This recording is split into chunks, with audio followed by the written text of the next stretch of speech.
Hello, everybody, and welcome back to the Sonic the Hedgehog SatAM show, whatever you want to call it. Today we're doing episode 3, Ultrasonic, which has nothing to. This name has absolutely nothing to do with the actual plot of the episode, but whatever.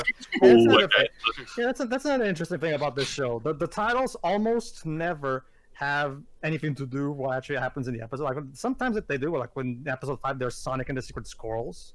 Which actually does tie into the story. Sonic and Sally was fine as a title for what. But a lot of times you have titles like Ultrasonic, then we have Supersonic, then we have Sonic Racer, Hooked on Sonics, Warp Sonic. Seriously, what's up with these titles? It certainly is a Sonic show. Yeah, I guess. Subsonic. There's literally an episode called Subsonic. Is there a submarine? Not. I don't think so. Alright. Alright, anyway, everybody, you already know how this works, so let's just get this going.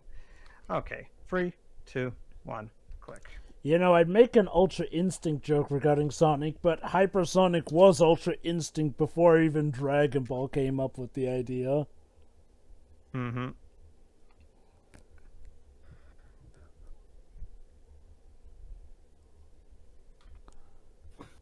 You know, I do wonder if the second Sonic movie might take cues from Sonic SatAM, given what they're hinting at with some things. Could be interesting.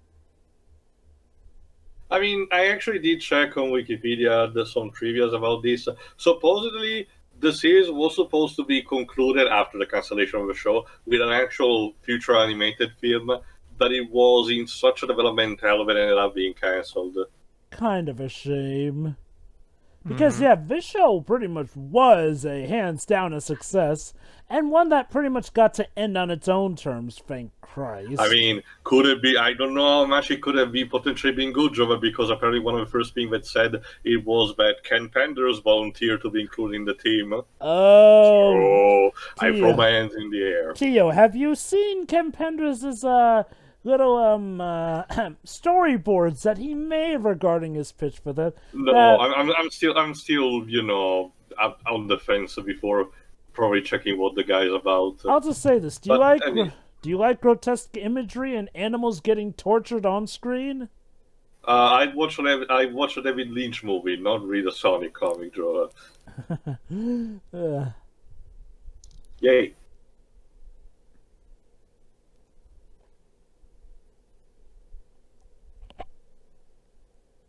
Were you saying something there, Sonic? Play the piano.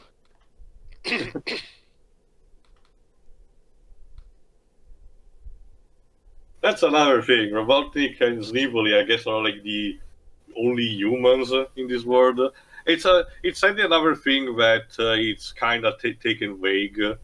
How much of a percentage of Mobius is composed by the anthropomorphic animals and how much is humans.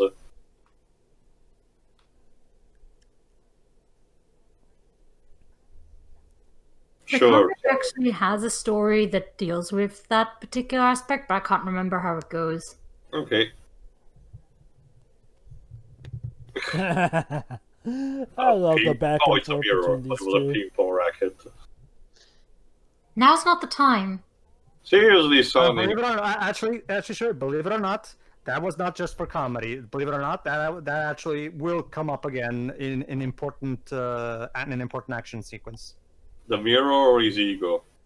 Both. I mean, it's a mirror, so I guess laser reflecting is involved. So. Yeah, it's not exactly all that you expect. Oh my God, Robotnik is so smart. He's actually smart enough to check the air ducts. My God. Yeah. Oh yeah, Robotnik is pretty much very well. He did take over the world, so he's got to be pretty competent for it. Yeah, the writers of this show decided to go for the threatening, intimidating Eggman rather than the comedic Eggman. We had Adventures of Sonic the Hedgehog for the comedy Eggman. Yeah. Yeah. Robotnik, I should say it. My personal preferred characterization would be a balance of the two.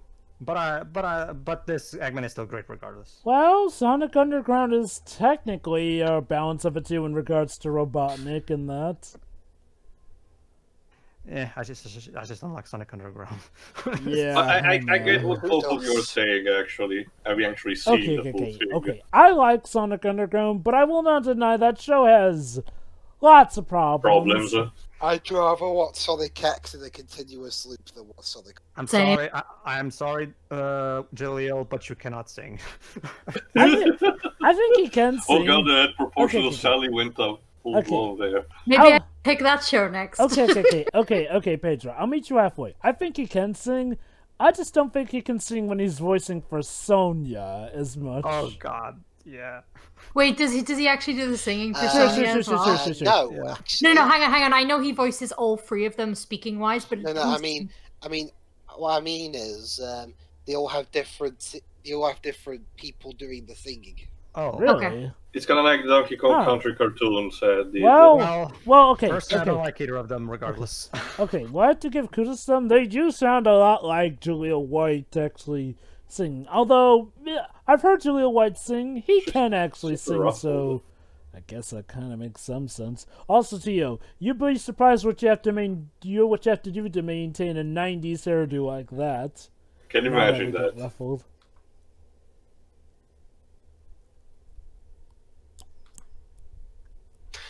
Well, mind, you know how we said earlier this was a Italian co-production. Yeah. Yes. Sonic Underground is apparently co-produced by a French company. Yeah, these and Adventures on His Hedgehog were the only two Sonic shows that were co-produced with Rete Italia and Telecinco. I don't know why. Again, I don't know why these two Sonic specifically. When Dick was pretty much content of just handling the other video game adaptation on its own, or with other companies entirely. This seems way too specific for its own good. Maybe the Italian Mafia wanted to help Sonic beat Mario on the show. I'm trying to think a bit back with how much popularity Sonic might have been. And yeah, I do seem to remember that the Sega Mega Drive was a bit more popular than the NES here, so it might be because of that. I'll remember too, like, us Europeans, we never had that period where in the 80s where the NES was all there was, and Nintendo was operating on a monopoly in America. Hey, Robo-Sonic? Hold on. Yeah, Okay. That's his Uncle Chuck. Oh. Yes. Oh, it's been roboticized. Yep. Yes.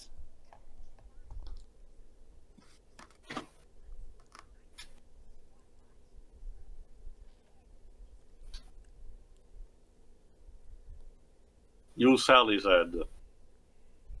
Crystal Mine.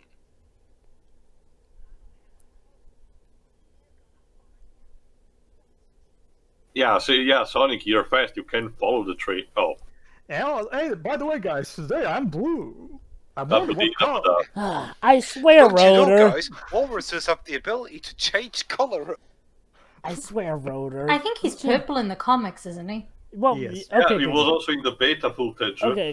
Here's the thing, Sherry. Purple is definitely his canon color. When he's any other color, it's the colorist apparently having a field day. He's half chameleon, I think. Yeah, he's a chameleon. Especially because he's the Espia wouldn't be invented for them. I think there are other shots like in the dark where Tails' fur changes from a lighter shade to a darker brown shade, but it seems to be an inconsistent thing. Other characters like Antoine are just the same color all the time.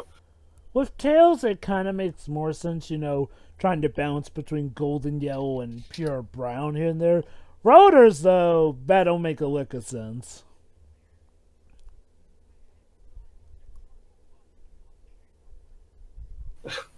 Well, in the comics... He loves to eat. No, Tito. That's not so much related to eating as much as it is just, turning him into a can opener. Can openers are usually described as being weak.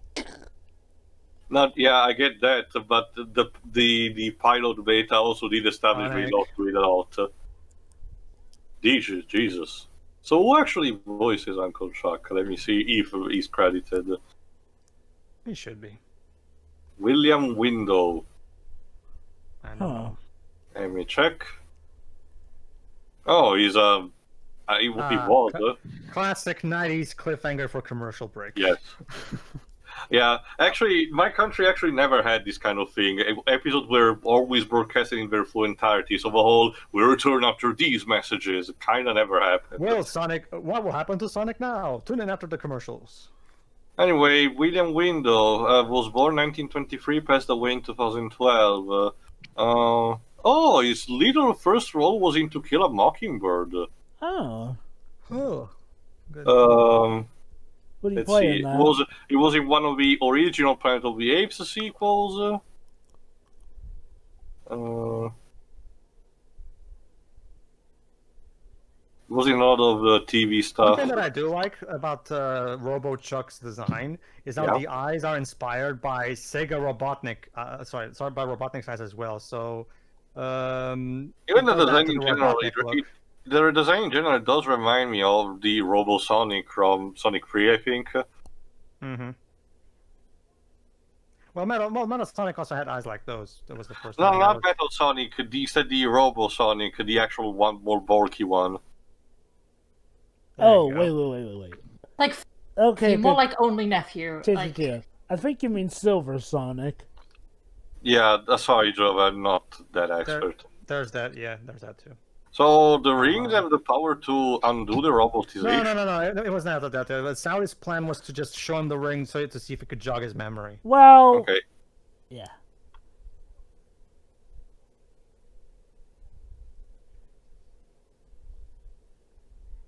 Weren't you purple the last time I saw you, though? Long story.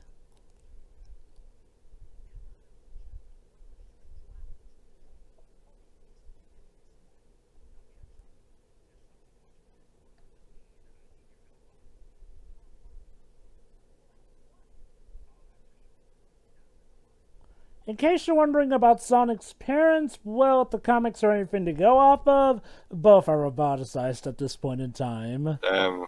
Don't worry though. After they eventually defeated Robotnik, his parents were released eventually. However, his father eventually had to be roboticized again to save his life. Don't worry though, he had his mind intact overall. I thought you were going to say they were dead. Anyway, for those who do not know, Sonic's real name is in fact Ogilvy Maurice Hedgehog. No, I refuse to acknowledge that. That's really a mouthful. You're just gonna call him Maurice from now on. I know exactly what you're talking about, Joe, because I saw. Is that a Ken Panders thing? I don't know, but I saw a video that was kind of a retrospective video on the Archie comics, and no, sorry, I refuse to acknowledge that crap. That's just stupid. Oh, wait, I think I get it. He was also Commodore Matt Decker in the Doomsday Machine episode of Star Trek.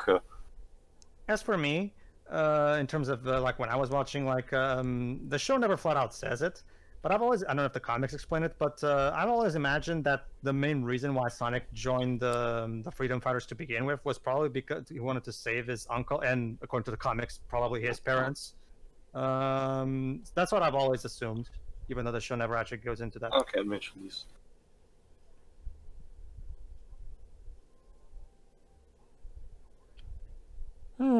Possible foreshadowing. Don't worry, Sonic. It's not like we could be foreshadowing for something. There's no time to waste. There you go. See, Tail? I told you it would come up. You see, Shiro, these writers know what they're thinking. It's called reincorporation. That joke was put in there, Tail, so you know that Sonic happens to have a mirror that he can use. Good to know. Interesting. You think Tails is more gadgeteer friend? When he would come up with that one. Well, in this particular show, Tails is still a bit young and not really all that experienced. Doesn't do much. Yeah, I can't exactly see, despite the tone in this show, having Tails bombing the shit out of everything. Not to mention the characterization of Tails being a tech whiz was only done technically later. Okay. I think it was Tails' Adventure that did that first, if I remember correctly. Oh no! I mean, he did fly plays with his very first. Oh no! We're actually going up against Mecha Sonic. No. It's Technically the second game, because technically a dinosaur tank. Sonic 2 8-bits. Well, Oh, the- Dinobot.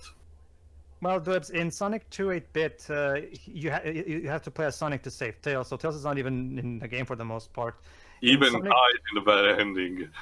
Even Yeah. Sonic. Yeah, I know. That's why I said, I was wrong about in the first appearance he flies playing, because that's technically his second one in Sonic 2 16-bit. Yeah, Sonic Whoa. in Sonic 2 16-bit, yeah, he can fly the plane, but that doesn't necessarily make him a tech whiz. It was more so Tails' Adventure, I think, that properly established him as a tech guy. So. Yeah, he had bombs, Well, missiles, submarines, jetpacks. Just... okay. A Robodog. Okay. To Yeah. be fair, he was technically first established as a tech whiz in the manual for Sonic 2, which just go to him apparently fixing Sonic's plane while Sonic was not attending it at the time. Mm-hmm. That is admittedly something that Sonic X did pay homage to. And then you Sure. get his backstory of meeting Sonic in Adventures of Sonic the Hedgehog. Oh. No, thank you. The story, no, thank you. I prefer the story that's in the Sonic 2 manual, which also gets shown in the flashback in Adventure 1. So I'll take that, thank you. Not a fan of their origin of meeting in Adventures of Sonic the Hedgehog? No. No. Remind me, I like that show, but let's not pretend it doesn't have problems. Remind me, how did that origin go? He Let's found just- him as a baby and he was harassing him for ages and just... So it's basically a history of abuse. Okay, great. Oh, look at that! And now he's a slightly darker shade of blue now. And this Hey one, kids, and this one, let's play a game. this How one many looks different- like Genesect. Hey kids, let's play a game. How many different colors will water have in one single episode? Knock knock. Also, to make it clear, it was Tails harassing Sonic in that scenario, not the other way around. Okay, Still. not so much abuse, but so much as it was Sonic. Wait, did that robot have a crotch gun? Yes, it did. Yes. Tio. This is Nino Kuni now. Tio. I must let you know, the 90s... No, wait, not Nino Kuni. Shit.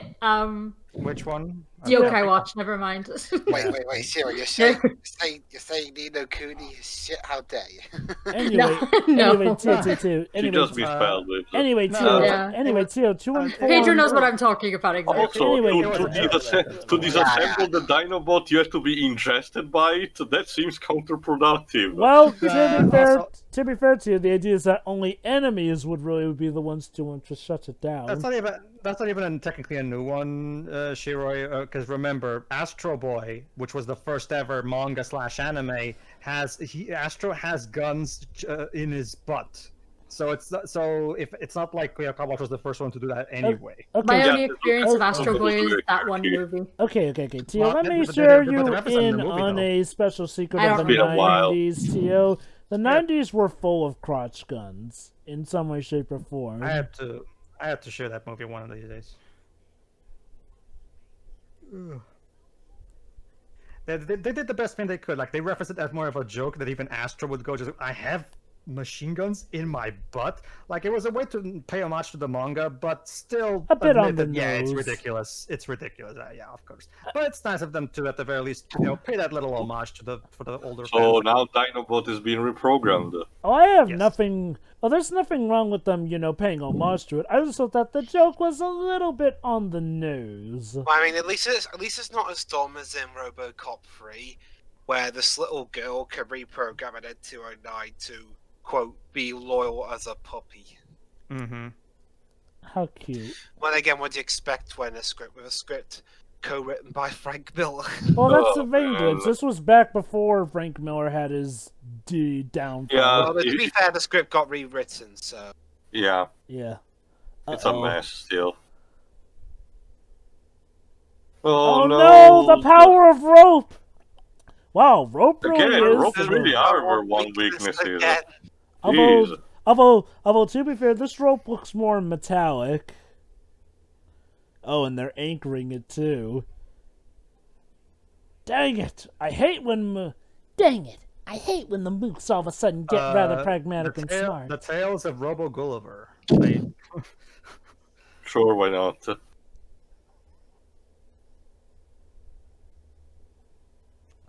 Oh no, they're getting the Master Emerald! Before the Master Emerald was even a thing! It's the big powering crystal that powers Eggman's thing. It's a MacGuffin. Just get it. Pretty much. For those wondering when the Master/Chaos Emeralds would actually get acknowledged in the shows, that, from what I recall, that would not be until Sonic Underground. One of the things I like, I do like this particular sequence involving this robot because it does show a good big scale set piece that you don't typically saw in cartoons at this time. And also another thing that I noticed that, well, it's established it already from the beginning, but also we failed, I guess. But also it's more noticeable here, the fact that the SWAT bots really are that codeless. You know, they don't have witty banter. They don't even go for one-liners like "resistance is futile," stuff like that. They are just mindless automatons, and they're just as scary like that. They're not entirely mindless, as we do occasionally see them talk here and there, but yeah, for the most part, they are the cold, silent, and deadly you still get the comedic moment where Sonic and the others trash them around, they explode in pieces and everything, but you do get also the fact that these are supposed to be friendly machines. Definitely. Alright, time to GTFO. I don't get the feeling something bad's going to happen, though. Dwibs, just because we're near the end of the episode doesn't mean something bad has to happen. Sadly, what happened to your head? The animator drew me badly in this particular frame. Okay, a lot of people love to take off-model panels from stuff like DB, Dragon Ball Super, or say Yu-Gi-Oh! 5Ds, but gotta be honest, this is the first time I actually managed to find them myself in a product. It shows us this time we're definitely more obvious with that stuff. Mm-hmm. Oh, that said to you, though, if you want to that said to you, if you want to have fun looking for places where stuff is off-model or just animated terribly, wait till we commentate on Sonic X. There actually was a thread on SSMB dedicated to pointing out Sonic X's interesting animating techniques, but yes, unfortunately, the power of the ring can only do so much. Oh crap. It's too late. Sorry, Sonic. He's too far gone.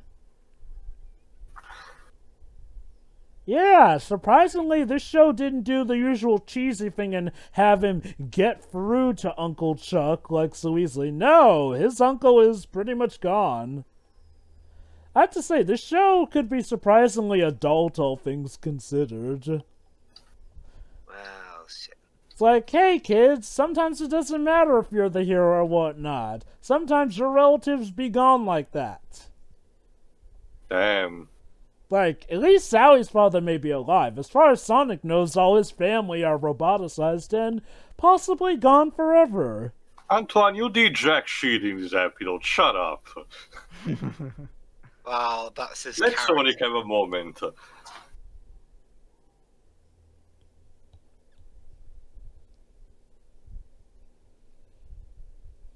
Will they be back? Yes, they'll be back. That was like the first episode. I mean, I don't know. I mean, the story never really got completed because season two had. Well, okay. For as much as Season 2 did leave people blue-balled on some things, like I said, Season 2, if you pretty much erase the very last scene of the Season 2 finale from your mind, it's pretty much a conclusive finale for the most part. And hey, if you consider the Archie comics to be a continuation, then yeah, they definitely solve things anyway. So that was episode. Yeah. Before we go, I actually did. Before we go, I actually did one of our minor research, but I found out that William Window is actually one actor that I know mostly from being a recurring supporting character in Murder, She Wrote. I actually didn't know that until I looked up on posters, but yeah, that's him. So it's cool that they got him for. It's cool that he started acting because he was on his only voice acting role for kids show. He was in one episode of Goof Troop, for example. So it's cool that in the 90s he actually provided voices for children's cartoon. Alright then. We'll see you for the next episode, which is Sonic and the Secret Rings. Sorry, the Secret Scrolls. See ya. See ya. See ya. See ya.